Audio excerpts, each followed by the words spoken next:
Hello everyone, it's your Peacekeeper, and it's time for the next video in our How to Play series on the Royal Navy battleship line. This is the Bellerophon, the Tier 3 Bellerophon. The Bellerophon class battleship was the second class of the Royal Navy dreadnoughts built in 1906 through 1909. And I say dreadnoughts because technically, this is actually the first class of battleships. It is the second. I don't know. HMS Dreadnought came before Bellerophon, and HMS Dreadnought was a singular ship. I hesitate to call that a class. It was one ship that was built. It's like saying the Wichita class cruisers. It just doesn't make any sense. So I guess technically this is the first class of battleships built by the Royal Navy, but it is the second, third, and fourth dreadnoughts built by them. The three ships of the class were Bellerophon, Superb, and Temeraire. The class was larger than HMS Dreadnought and featured new design improvements in the form of better underwater protection and more powerful secondaries. Powered by direct drive Parson steam turbines with coal-fired water tube boilers, the ships were able to match and exceed Dreadnought's top speed of 21 knots. Like Dreadnought, Bellerophon matched the main battery layout and guns with the one turret up front, two wing turrets, and then two turrets in the back, with none of them being able to super fire over the other. So this was pre-super firing. And super firing, in case you were wondering, is when you have ships that have a turret that can fire over another turret. So this is pre that, which explains this rather goofy layout. One of the lessons learned during Dreadnought's trials was that placing the main fire control tripod between the two funnels created a scenario where it was impossible to use the fire control rangefinders during certain weather conditions because of the smoke from the funnels obscuring the view of those rangefinders and making life absolutely unpleasant there. Bellerophon fixed this by moving the tripod with the rangefinder forward, and you can see it here in game. And this actually allowed them to, use the rangefinder more frequently. In fact, if we zoom in on the model here, you can see right here, it's this little line up here. You can see it there when I put it up against the red background. That's the primary rangefinder. And below it was actually an experimental fire control director. This is actually one of the first fire control directors ever put on board a Royal Navy ship. And its purpose was that it would tie in directly to the fire control computer, which was a mechanical style computer. And with that, it would provide all the information necessary to it, and that would then be output to a pointer follower setup, which basically the fire control computer would move a dial on the inside the turret, where a person would actually have to move the turret until the turret's indicator matched up with the pointer from the fire control setup. That was the pointer follower system. It also tied into the ship's ranging clocks. However, this ship has none on board. In case you were wondering, the ranging clocks are they look like clocks. They're usually mounted on the front of a ship in a big prominent spot, usually up high and on the back. And the whole premise of that is that these ships, when they were sailing in a line, like say at the Battle of Jutland, they didn't have to have all of the ships in the line calculate their own ranges to the targets.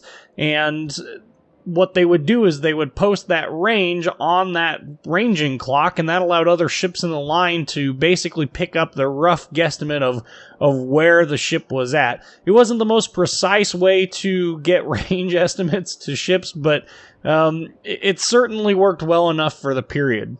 In terms of service history, all three ships remained in British home waters as part of the 1st Division of the Home Fleet. At the breakout of World War I, they were formed into the British Grand Fleet based in Scapa Flow. All three ships fought together at the Battle of Jutland and were in the middle of the Grand Fleet's battle line. They successfully engaged and damaged an already crippled light cruiser that would be the SMS Wiesbaden. Bellerophon and Temeraire also fired on a few German destroyers, but did not score any hits. After Jutland, the ships returned to Scapa Flow, but only temporarily, and only sortied a few more times during World War I. Superb and Temeraire were transferred to the Mediterranean Fleet, where they supported Allied operations there.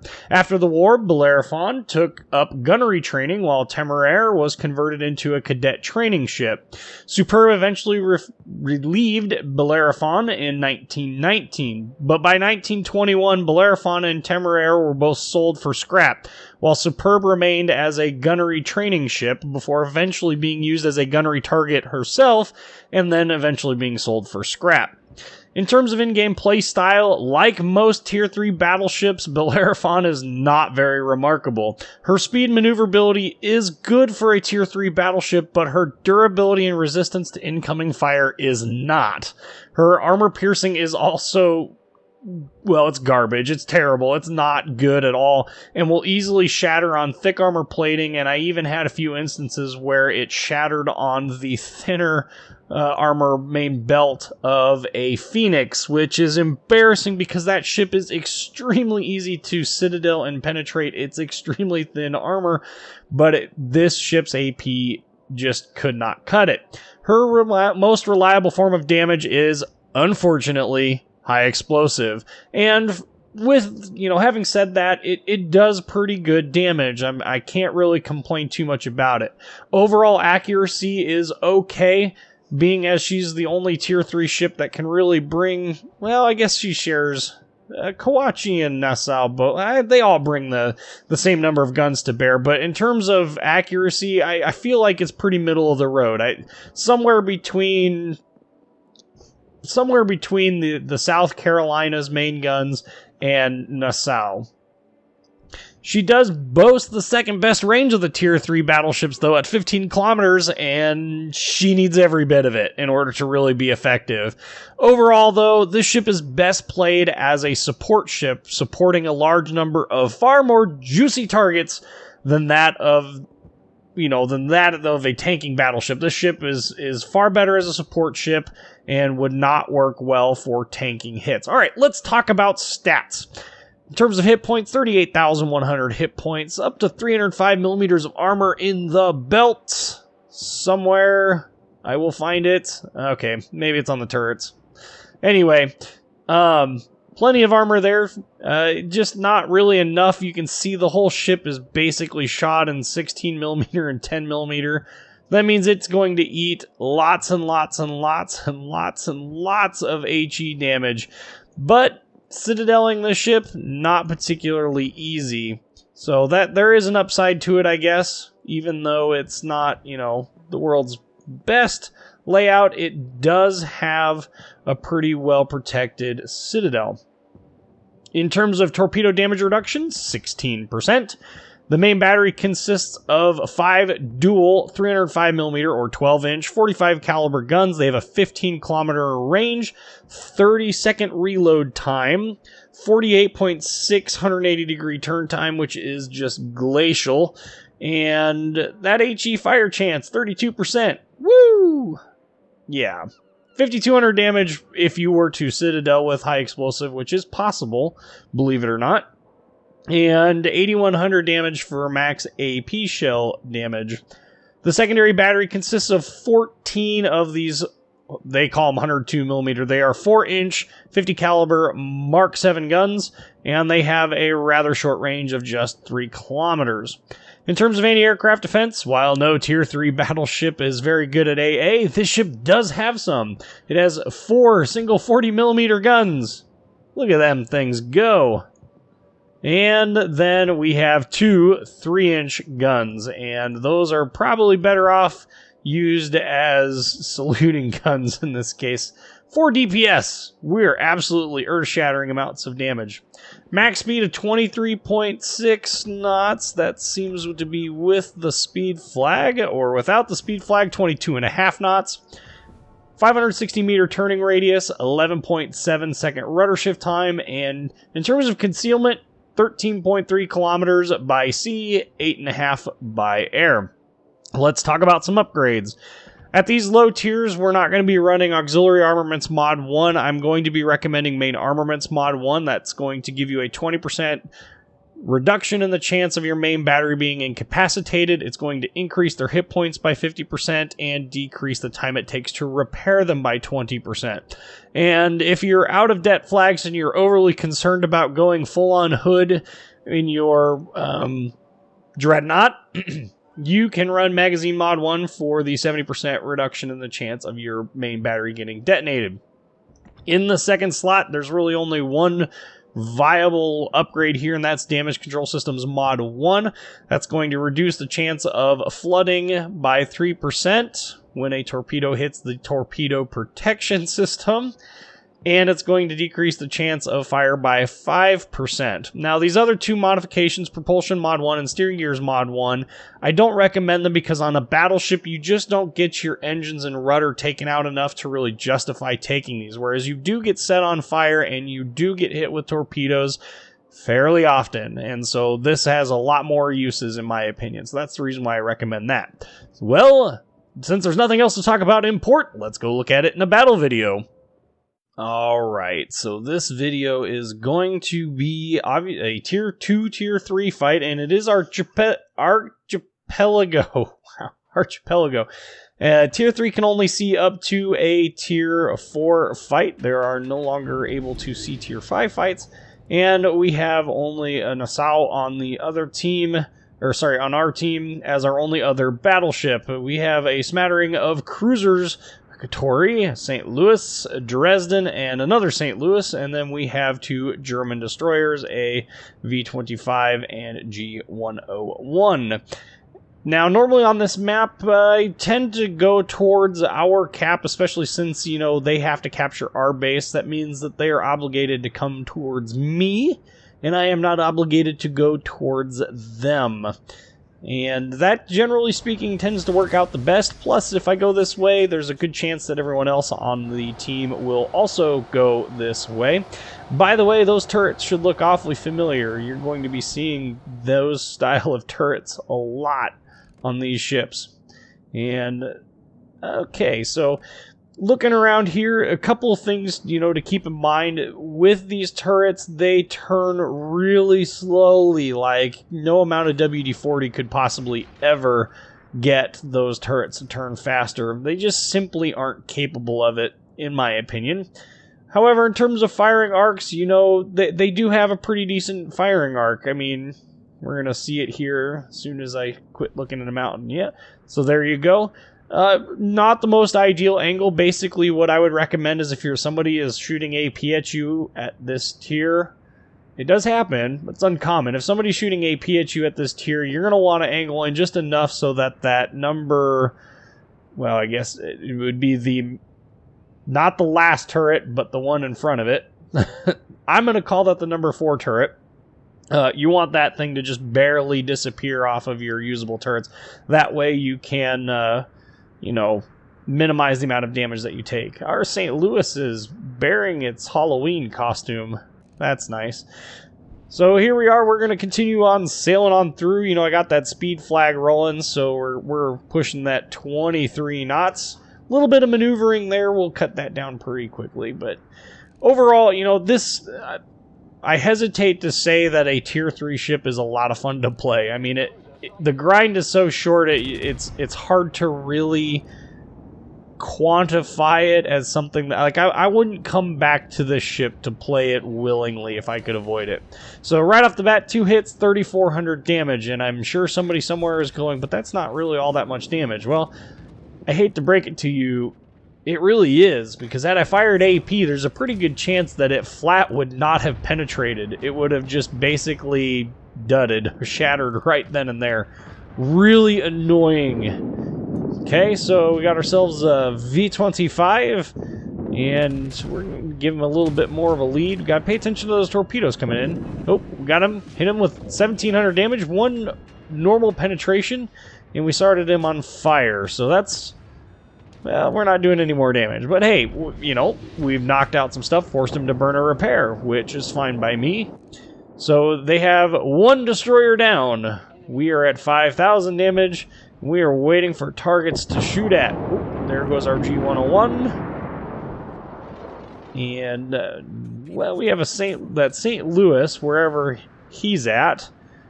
Well, there's probably some other ships in this mess too. There usually is. You just never know, though. There might not be anything else here. We might end up having to chase all the way down to the other side of the map. That does occasionally happen. Okay, so we see shots coming from ahead. That tells me that the St. Louis is most likely... There he is. Okay, so the St. Louis definitely decided he was going to pop into this engagement. So we are going to go ahead and engage him as best we possibly can. And there you can see we did 6,000 damage with 5 pens. That's 5 of the available 8 that we could have shot. That's pretty decent accuracy, but he's also 7k away when I shot at him.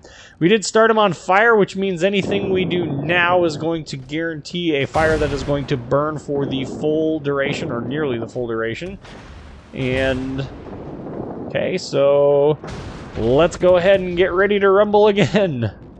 And started him on fire twice more, and down he goes. So we started him on fire twice more, and we did about 3k damage. Managed to do enough. So he's sunk. We're up to 15,000 damage, and now we are thoroughly out of targets to shoot at. This is kind of a sad state that we are in. Well, we've got ourselves the enemy Bellerophon over there that we can engage, so we'll go ahead and do that.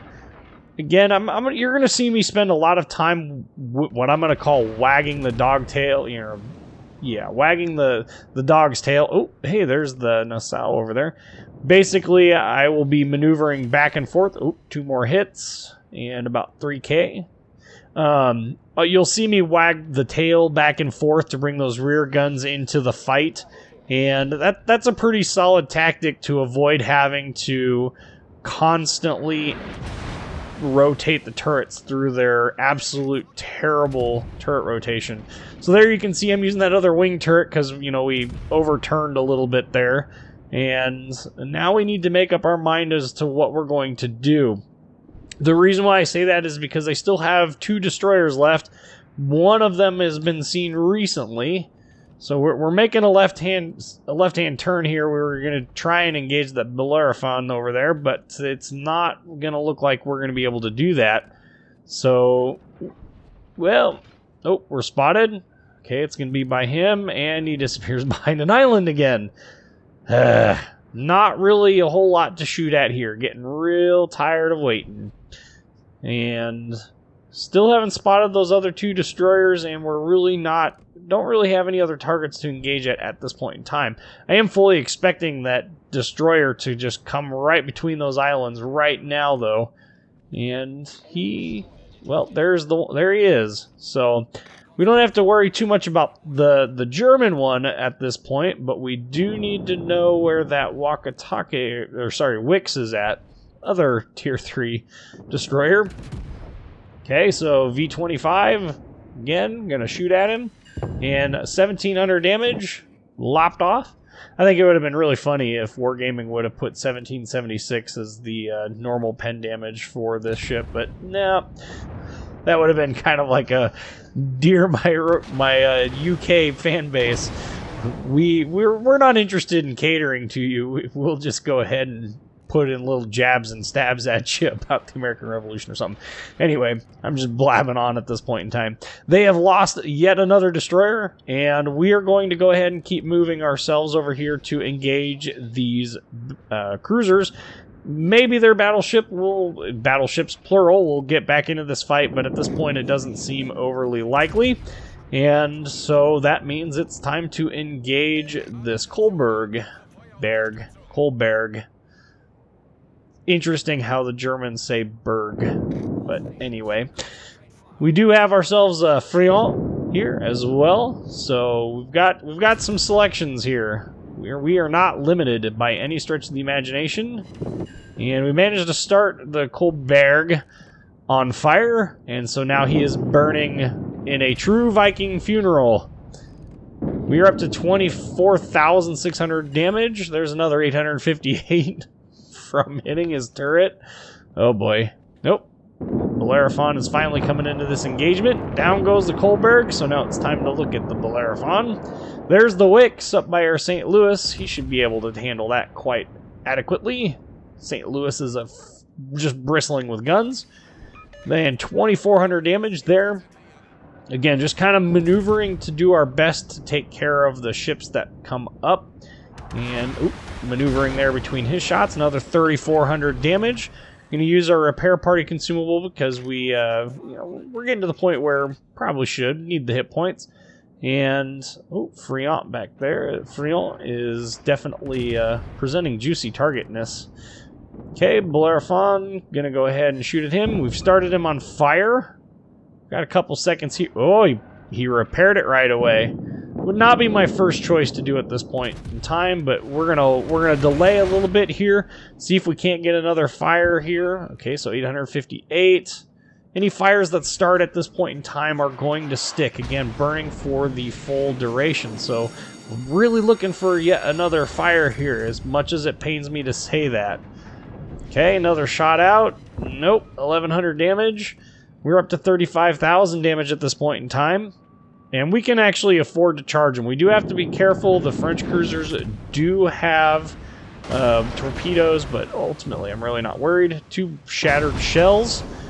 Story of your life. Doesn't matter if it's AP or HE, it's going to shatter. Definitely, if you get into a fight like this where you are trading salvos with... Okay, so there's a fire. You're trading salvos, HE salvos. You know, damage control party consumable. It's a great consumable to instantly repair floods and fires, but you've got to be patient with it. You want to burn it when you have more than one fire. If you burn it when you only have one fire, the next time you get started on fire, you will burn for a very long time. So Friant is coming around. He's exposing himself here, and oh! Wow! Well, we got high caliber, Confederate, and devastating strike, and he detonated. Yikes! Enjoy the free 10 flags. Well, that was a fun little juncture there. 56,000 damage, and our companion Bellerophon is burning. And now he's burning again! I hear you like burning, so we put burning on your burning so you can burn while you burn. This is Wargaming's solution. I don't pretend to understand why this is the way they want these battleships to play. Personally, I'm a little less than enthused by the whole prospect. I would much rather have battleships that reward good angling and all of that. So there, 5,100 damage was trying to get the shells to land on the front part and start them on fire there, but we did get the kill. And say ultimately we did not get the kill, but we do get the kill there at the final end. The fire ticked. So 68,402 damage, 3 kills, 9 fires, only 44 shell hits. 937 base XP, not a whole lot, but this is the low tier, so you don't get a whole lot. Potential damage of only 500,000. Wow, that's pretty sad. And you saw that about 30,000 of my damage was in the form of fire damage. Anyway, overall, you know, the ship is a typical tier 3 battleship. Nothing super about it. It's alright. I'm your Peacekeeper. Like, comment, subscribe, and thank you for watching.